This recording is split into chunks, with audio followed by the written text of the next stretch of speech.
अस्सलामुअलैकुम। ये यहूदी हैं कौन? ये चाहते क्या हैं? इनके सीनों में कौन से राज दफन हैं? ताबूत सकीना क्या है? और आसार कदीमा की तलाश में यहूदी क्या ढूंढते फिरते हैं? इन सब सवालों का जवाब मैं इस वीडियो में दूंगा, इसलिए वीडियो आखिर तक देखते रहें।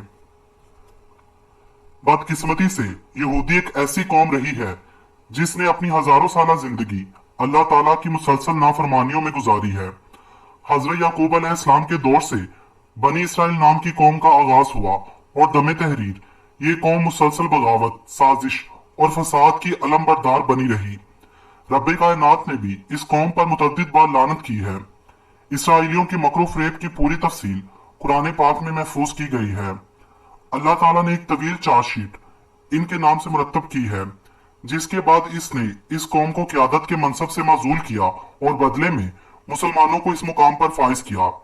दुनिया भर की अक़वाम में ये वो वाहद कौम है जिसको अल्लाह ताला ने सबसे ज्यादा गज़ब व गुस्से और फटकार व मलामत का सजावार ठहराया है। कुरान पाक के तफसीली मुताले से यहूदियों के जो तवील जराइम हमारे सामने आते हैं, इन्हें पढ़कर इस कौम की मजमूई नफ्सियाती कैफियत हमारे सामने आती है, जो कि अब मैं आपको बताने जा रहा हूँ। ये कौम अहदो पैमाक की मुसलसल नाफरमानी करती थी। चुनाचे आखिरकार कोहे तूर को इनके सरों पर उठाकर लटकाया गया। ताहम इसके बावजूद अहद शिकनियों का इनका ये सिलसिला जारी रहा। ये लोग अल्लाह की आयात को फरोख्त करते थे और इनसे अपने ढब के मतलब बरामद करते थे। दूसरों को नेकी का हुक्म देते थे और खुद को भूल जाते थे। आले फिरौन के जुल्मों सितम से निजात पाने और समंदर में से रास्ता मुहैया किए जाने के बावजूद वो अपने परवरदिगार के मुस्तकिल नाशुक्रगुजार बने रहे। मूसा अलैहिस्सलाम के तूर पर जाने और अल्लाह ताला से मुलाकात के दौरान वो बछड़े की बिला वजह प्रस्तिश में लग गए। अल्लाह ने इन्हें गाय ज़िबा करने का हुक्म दिया तो बहुत सटपटाए और हजरत मूसा अलैहिस्सलाम से 5 दफा मुतालबा किया कि वो अपने रब से इसके बारे में ठीक ठीक हुक्म लेकर आए, महज इसलिए कि गाय के ज़िबा से वो किसी तरह बच सकें। खुलेआम कहते थे कि आंखों से देखे बगैर वो अल्लाह पर ईमान नहीं लाएंगे। अल्लाह ने जब इन्हें आसमान से बिला मेहनत व मुशक्कत रिजक मनो सलवा फराहम किया तो जिद करके इसे अपने लिए बंद करवाया और मुतालबा किया कि जमीन से इनके लिए अनाज और सब्जियां वगैरह उगाने का बंदोबस्त किया जाए। सहारा की सख्त धूप से बचाव के लिए अल्लाह की जानिब से इन पर बादलों के साए जैसी ठंडक मुहैया की गई, मगर मजाल है कि इन्होंने कभी अल्लाह ताला के आगे आजिज़ी इख्तियार की हो। अल्लाह ने एक बस्ती में दाखिल होते वक्त हित्ता यानी माफी का लफ्ज अदा करने का हुक्म दिया।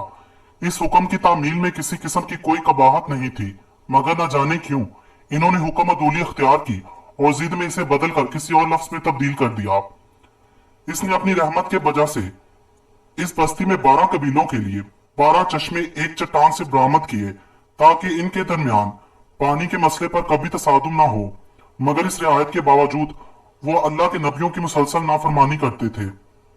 आसमान से भेजे गए अपने पैगंबरों को कत्ल करने और इन्हें फांसी पर चढ़ा देने में भी इन्हें कोई आर न थी।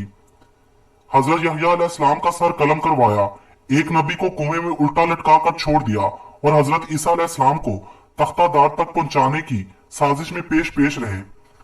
कहते थे कि पैगंबरी सिर्फ बनी इसराइल की नस्ल के लिए वक्फ है, इसलिए वो बनी इस्माइल के पैगंबर यानी हजरत मोहम्मद सल्लल्लाहु अलैहि वसल्लम पर हरगिज ईमान न लाएंगे। हजरत जिब्राइल अलैहिस्सलाम को अपना दुश्मन नंबर 1 करार देते थे, क्योंकि वो वही के जरिए इनकी साजिशें तमाम आलम पर आश्कार करते थे और क्योंकि इनके बकौल हजरत जिब्राइल अलैहिस्सलाम ने नबूवत के लिए किसी गलत हस्ती का इंतखाब किया है, नाउज़ बिल्लाह। इनसे कहा गया था कि वो हफ्ते में एक दिन यौम सबत को कोई कारोबार करें ना कोई शिकार, मगर उन्होंने इस फरमान में तरह तरह के हीले बहाने करके यौम सबत के एहतराम को पामाल किया। आसमानी किताबों में लफ्जी व मानवी तहरीफ करते थे। नबी अकरम सल्लल्लाहु अलैहि वसल्लम की मजलिस में अगर इनके किसी फर्द के मुंह से कोई सच्ची बात निकल जाती तो वो वापसी में उसे बुरा भला कहते थे। बड़े दावे से कहते थे कि वो अल्लाह ताला के चहेते हैं और दोज़ख की आग इन्हें कभी ना छुएगी।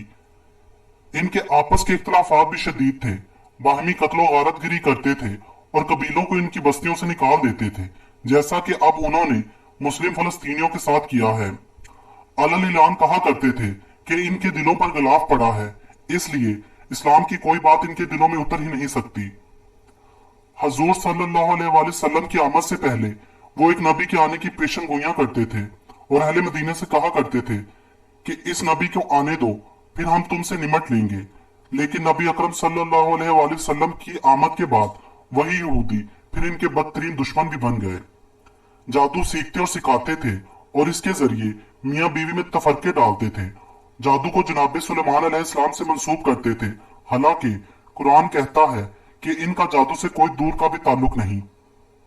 नबी अकरम सल्लल्लाहु अलैहि वसल्लम पर भी एक बार उन्होंने जादू किया था और मजीद एक बार भारी चट्टान के जरिए आप सल्लल्लाहु अलैहि वसल्लम को हलाक करने की कोशिश भी की थी। हजरत सुलेमान अलैहिस्सलाम को भी वो नबी नहीं मानते थे, बल्कि महज एक बादशाह करार देते थे। नबी सल्लल्लाहु अलैहि वसल्लम को मुखातिब करने के लिए अगरचे रायना का लफ्ज इस्तेमाल करते थे, यानी जरा हमारी बात सुनिए, लेकिन आदत के मुताबिक आवाज दबाकर रायना को राइना कर देते थे, जिसका मतलब है नाउज बिल्ला, ए हमारे चरवाहे। समझाने के बावजूद भी इस कभी हरकत से बाज नहीं आते थे।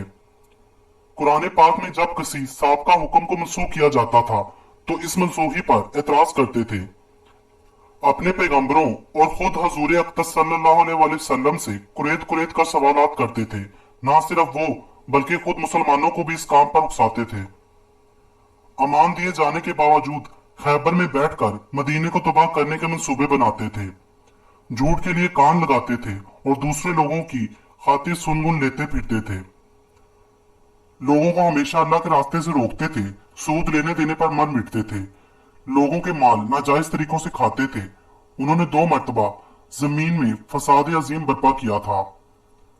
अपने नबियों पर दूसरों की बीवियों को तांग झांग करने और इनसे खुद अपनी बेटियों और बहनों से नाउज बिल्ला बदकारी करने के इल्जाम भी लगाते थे और जरा शर्म महसूस नहीं करते थे। जब सैयदना मूसा अलैहिस्सलाम ने यहूदियों को फलस्तीन के हुक्मरान के खिलाफ जंग करने का हुक्म दिया तो उन्होंने जवाब दिया कि ए मूसा, हम वहां हरगिज दाखिल नहीं होंगे जब तक कि वो लोग वहां मौजूद है। आप जाएं और आपका रब जाए, हम तो बहरहाल यहीं बैठे रहेंगे। सूरा अल माइदा आयत 24। कुरान पाक कहता है कि इनमें से कुछ लोग ऐसे हैं जो किताब पढ़ते हुए जुबान का उलट फेर इस तरह करते हैं कि तुम समझो कि जो कुछ वो पढ़ रहे हैं वो किताब ही की इबारत है। सूरा आले इमरान आयत 78। वो कहते थे कि अल्लाह फकीर है और हम गनी हैं। सूरा आले इमरान आयत 181। वो कहते थे कि अल्लाह के हाथ बंधे हुए हैं। सूरा अल माइदा आयत 64। कहते थे कि ये जानवर और खेत महफूज हैं, इन्हें सिर्फ वही लोग खा सकते हैं जिन्हें हम खिलाना चाहें। सूरा अल इनाम आयत 138। कहते थे कि हम अल्लाह पर इस वक्त तक ईमान नहीं लाएंगे जब तक कि इसे अपनी आंखों से ना देख लें। सूरा अल बकरा आयत 55।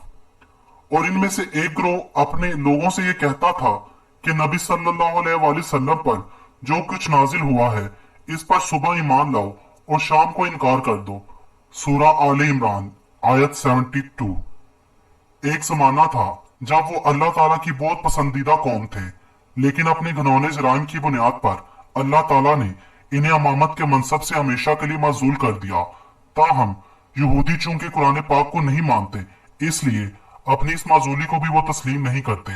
कहते हैं कि आज भी अल्लाह ताला की सबसे चहेती और पसंदीदा कौम है। बनी इसराइल पर सिर्फ कुरान पाक ही में फटकार नहीं की गई, बल्कि खुद इनके सहीफों में भी ये लानत और फटकार जा बजा दर्ज है। कौमे बनी इसराइल का मजाज समझने के लिए इनके सहीफों जबूर, ड्यूट्रोनोमी, जर्मिया और ईसा वगैरह का मुताला भी जरूरी है। ये आयात इनकी मुकद्दस किताबों में कुछ इस तरह है। जीम यानी जबूर बाब 106 को पढ़ते हुए हमें ऐसा लगता है जैसे हम कुरान पाक की सूरा बकरा पढ़ रहे हों। इसमें अल्लाह ताला ने एक जानिब यहूदियों पर अपने बाज इनामात गिनवाए हैं और दूसरी जानिब इनकी सरकशियों और बगावतों का जिक्र भी किया है। इनकी इन्हीं नाफरमानियों की बुनियाद पर अल्लाह ताला ने इन्हें धमकी दी थी, जो कुछ इस तरह है। इसलिए अल्लाह ने कसम जाहिर करने के लिए इनकी मुखालफत की खातिर अपना हाथ ऊपर उठाया ताकि इन्हें सहराओं में भटकने के लिए छोड़ दे और इनकी नस्लों को दुनिया की दूसरी कौमों में जलीलो ख्वार करे और इन्हें मुल्क मुल्क में तितर बितर कर दे। जीम 106 आयात 26 ता 27। ए जमीन कान धर और ए आसमान सुन, खुदावन ताला ने फरमाया है कि मैंने बच्चों यानी बनी इसराइल की निगहदाश्त की, लेकिन उन्होंने मेरे खिलाफ बगावत कर दी। बैल और गधा अपने आका को खूब पहचानते हैं, लेकिन बनी इसराइल अपने आका को नहीं पहचानते। अफसोस के ये लोग एक गुनहगार कौम है जो जुल्मों सरकशी से भरे हुए हैं। ये जराइम की जड़ें हैं। ये वो बच्चे हैं जो बदकार हैं। इन्होंने बनी इसराइल के मुकद्दस खुदा को नाराज कर दिया है। तुम्हारा सारा सर और तुम्हारा सारा दिल बीमार है। तुम्हारे पांव से लेकर तुम्हारे सर तक पूरा जिस्म बीमार है। इसमें कोई हिस्सा सेहतमंद नहीं है। जख्म और पके हुए बदबूदार फोड़े के सिवा वहां कोई जगह साफ नहीं है। ईसिया 1 आयात 2 ता 6। ओ याकूब के सरदारों और ए बनी इसराइल के हुक्मरानों, सुनो, क्या अभी वक्त नहीं आया कि तुम इंसाफ को पहचानो, तुम जो बुराई को पसंद और अच्छाई को नापसंद करते हो। ओ अहले याकूब, ओ बनी इसराइल के हुक्मरानों, जो इंसाफ से नफरत और असूल मसावात से बगावत करते हो, जो सहूनियत को खून खराब से कायम करते हो और यरूशलेम को ना इंसाफी से बढ़ते हो। मेका 3 आयात 9 ता 10। और तुम खुद को बेशक किसी कीमियाई मादे से धो लो और बेतहाशा साबुन इस्तेमाल कर लो, फिर भी तुम्हारी नापाकी बरकरार रहेगी। तुम कैसे दावे करते हो कि मैं नापाक नहीं हूं। जर्मिया 2 आयत 23। यहां दी गई मिसालों से आप ये मत समझिएगा कि अल्लाह की नफरत व हकारत महज इन्हीं चंद किताबों और आयात पर मुश्तमिल है, बल्कि इनकी बेशतर किताबें इस किस्म की धमकियों और गैज़ व गज़ब से भरी हुई हैं। अल्लाह ने इस कौम पर बेशुमार इनामात किए। इन्हीं में से एक ताबूत सकीना था। ताबूत सकीना के लिए आप इसी वीडियो का पार्ट 2 देखिए।